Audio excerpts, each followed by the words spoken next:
Perkenalkan, nama saya Kurniatul Uyun, Prodi PGSD, Fakultas Keguruan Ilmu Pendidikan. Dan saya ini akan menjelaskan sistem pendidikan nasional, khususnya di Indonesia. Apa sih yang dimaksud dengan sistem pendidikan nasional?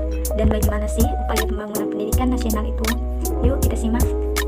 Sebelumnya, saya akan menjelaskan tentang pendidikan.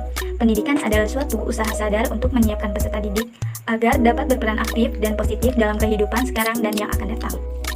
Sedangkan pendidikan nasional Indonesia adalah suatu pendidikan yang berakar pada kebudayaan bangsa Indonesia dan berdasarkan kepada pencapaian tujuan pembangunan nasional Indonesia. Sedangkan sistem pendidikan nasional merupakan satu kesatuan yang terpadu dari semua satuan dan kegiatan pendidikan yang saling berkaitan untuk mengusahakan tercapainya tujuan pendidikan nasional. Dalam poin A, kelembagaan, program, dan pengelolaan pendidikan. Yang pertama, kelembagaan pendidikan berdasarkan Undang-Undang RI Nomor 2 Tahun 1989 tentang Sistem Pendidikan Nasional. Kelembagaan pendidikan dapat terlihat dari segi jalur pendidikan dan program serta pengolahan pendidikan. Lembaga pendidikan bisa dilihat dari dua segi jalur pendidikan dan jenjang pendidikan. Jalur pendidikan terbagi menjadi dua, jalur pendidikan sekolah dan jalur pendidikan luar sekolah. Jalur pendidikan sekolah yaitu pendidikan yang diselenggarakan di sekolah, sedangkan jalur pendidikan di luar sekolah merupakan pendidikan yang bersifat kemasyarakatan. Sedangkan jenjang pendidikan terbagi menjadi tiga, jenjang pendidikan dasar, menengah, dan jenjang pendidikan tinggi.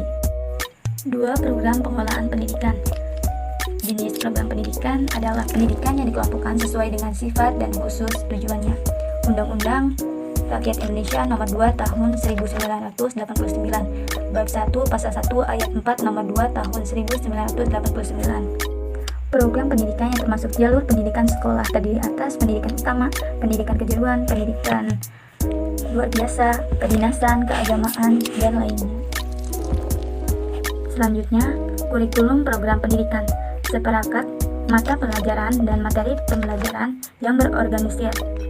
Dalam hubungan dengan pembangunan nasional, kurikulum pendidikan nasional mengisi upaya pembentukan sumber daya manusia untuk pembangunan. Dan kurikulum mengandung dua aspek kesatuan nasional dan aspek lokal. Aspek kesatuan nasional yaitu yang memuat unsur-unsur penyatuan bangsa, sedangkan aspek lokal yang memuat sifat-sifat khusus khas daerah, baik yang berupa unsur budaya, sosial, maupun lingkungan alam yang menghidupkan sifat kebinekaan dan merupakan kekayaan nasional.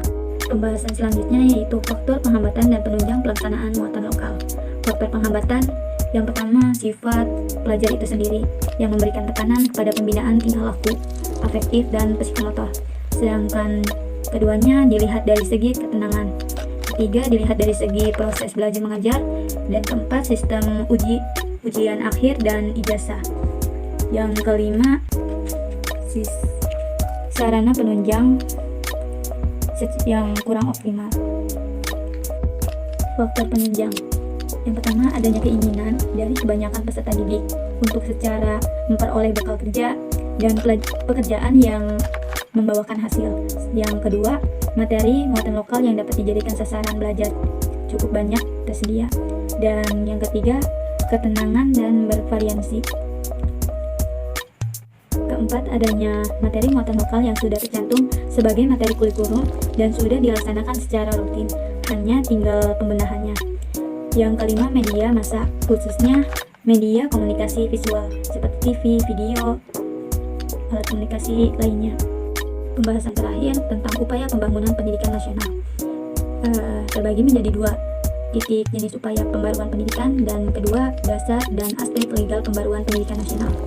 Yang pertama, sistem upaya pembaruan pendidikan selalu menghadapi tantangan baru karena masyarakat selalu mengalami pembaruan yang terjadi, meliputi landasan yuridis, kurikulum, dan perangkat penunjang, struktur pendidikan, dan tenaga pendidikan. Sedangkan yang kedua, dasar dan aspek legal pembangunan pendidikan nasional, berupa ketentuan-ketentuan yuridis yang menjadi dasar acuan serta pengaturan penyelenggaraan sistem pendidikan nasional seperti Pancasila, Undang-Undang Dasar 1945, GBHN, Undang-Undang Organik Pendidikan, peraturan pemerintah, dan lain sebagainya. Sekian, terima kasih. Kurang lebihnya saya mohon maaf.